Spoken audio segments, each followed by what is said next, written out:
నమస్తే అండి. పాకిస్తాన్‌కి ఇప్పుడు ఒక పెద్ద సమస్య వచ్చి పడిందండి. అంగట్లో అన్నీ ఉన్నాయి. కానీ అల్లుడి నోట్లో శని అన్నటువంటి చందంగా. మన దేశంలో అన్నీ ఉన్నాయి. ఎందుకు? మనం అంతా సిద్ధంగా ఉన్నాము. మన మధ్యలో సంఘీభావం ఉంది. కానీ పాకిస్తాన్‌లో అలా లేదు. తెహరీకి తాలిబాన్లను పాకిస్తానోళ్ళు 41 మందిని చంపేశామని పాకిస్తాన్ సైన్యం ప్రకటించింది.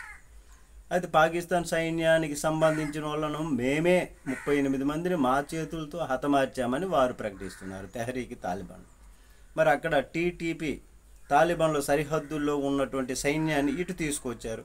బెల్చిస్తాన్ సరిహద్దుల్లో ఉన్నటువంటి సైన్యాన్ని భారత్ వైపు తీసుకొచ్చారు. అక్కడ దాడులు జరుగుతున్నాయి వారికి. కానీ యుద్ధమే ప్రారంభమైతే మామూలుగానైతే ఎయిర్ ఫోర్స్కో స్ట్రైక్ అనో, నేవీ స్ట్రైక్ అనో, లేకపోతే ఆర్మీ స్ట్రైక్ అనో గతసారి చేసినట్లు చేసాం కదా అని సైలెంట్గా ఉండిపోతారు తర్వాత.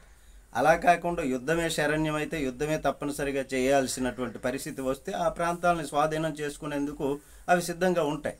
ఆఫ్ఘనిస్తాన్ ప్రాంతంలో ఉన్నటువంటి 1/4 పావు వంతు భూభాగాన్ని ఆక్రమించేందుకు తాలిబాన్లు సిద్ధంగా ఉన్నారు.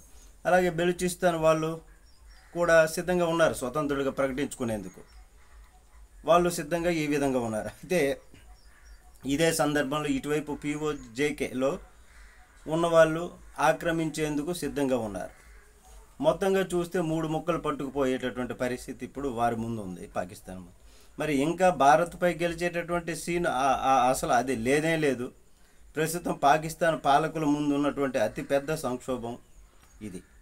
నవాజ్ షరీఫ్ సొంత సోదరుడే పాకిస్తాన్ ప్రధానమంత్రిగా ఇప్పుడు ఉన్నారు. అట్లాంటి పిచ్చి పనులు చేయొద్దు, భారత్తో గొడవలు పెట్టుకోవద్దు అని చెబుతూ వస్తున్నాడు ఆయన. చూద్దాం. నమస్తే.